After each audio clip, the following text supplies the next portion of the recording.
So for today's video is pag-grocery namin yung nanay ko kasi feeling siya wala raw siyang paninda. Kaya ngayon gagawin namin ng asawa ko, iso-surprise namin siya. Bibilan namin siya ng paninda. Siyempre dito rin manggagaling sa grocery namin. Kaya antayin lang natin. Ipopost natin mamaya. Ipapakita ko sa inyo kung paano namin ito i-prepare at ibigay sa kanya. Shout out! Shout out to my... So mamaya na, magpe-prepare muna kami. So ito na nga, inaayos na namin yung panindang ibibigay namin kay mami. So fast forward lang tayo. So yan nga kung makikita nyo, balang-abala kami dito ni Mrs. Ayan. Nililista rin kasi namin kung magkano yung mga price para hindi na mahirapan si mami kapag nagtinda siya. So ito na nga, ayusin na namin sa box. Ayan, balang-abala yung mag-asawa. Siyempre, masaya kaming ginagawa yan dahil sa darating na Mother's Day. So, ilang araw din namin ito pinagandaan. Kaya kung napapansin nyo, paiba-iba yung damit namin dito. Kaya sorry na uwu. So, ito na nga, ginagawa namin lahat mag-asawa yung lahat na mga kaya namin para magmukhang tindahan yung tindahan ng nanay ko. Siyempre, gusto namin maging masaya yung mami ko.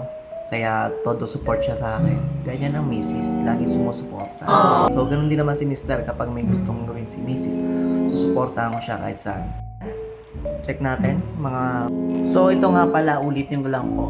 Ginagawa namin to para mapasaya yung nanay ko. Kahit sa simpleng, pagbigay lang is papasaya namin yung magulang ko. So, ito nga, nagkaroon ako ng chance na mag-ayos. Dahil nauwi ko nga yung sasakyan ko. So yan, itong araw na to ibibigay na namin kay mami yung regalo namin para sa Mother's Day. So ayan, kita nyo naman, buwat-buwat. So pasensya na kayo kung ganito mag voice over kasi ngayon ko pa lang talaga hinahasa, ngayon ko lang inaaral tong voice over na to. So gusto ko rin talaga maging vlogger. Kaya supportahan nyo ako. So sana ma-hit natin yung eligibility na yon. So ito yung isa sa mga pangarap ko na gusto ko matupad. So yun na nga, dito na kami sa bahay namin. Kita nyo naman si mami. Parang alam na alam kung ano yung gagawin namin dito. Ganyan, sobrang saya ng nanay ko. Ayan. Siya para makita nyo yung surprise ko. So yun, tuwan-tuwa naman yung nanay ko. Ayan, check natin. Okay, sana maging masaya siya dyan. At nagkaroon siya ng panibagong puhunan para sa kanyang tindahan. So yun lamang po. Maraming salamat sa panonood. Ayan na nga. At ito na nga po yung mga kasunod na pangyayari. So ayan. Ganyan, poverty porn muna tayo. Ayan. Siyempre, una muna natin tutulungan yung magulang natin. Ayan o. Oh, yung smile o. Ano sabihin mo? Happy Mother's Day nga po pala sa lahat ng mga nanay dyan.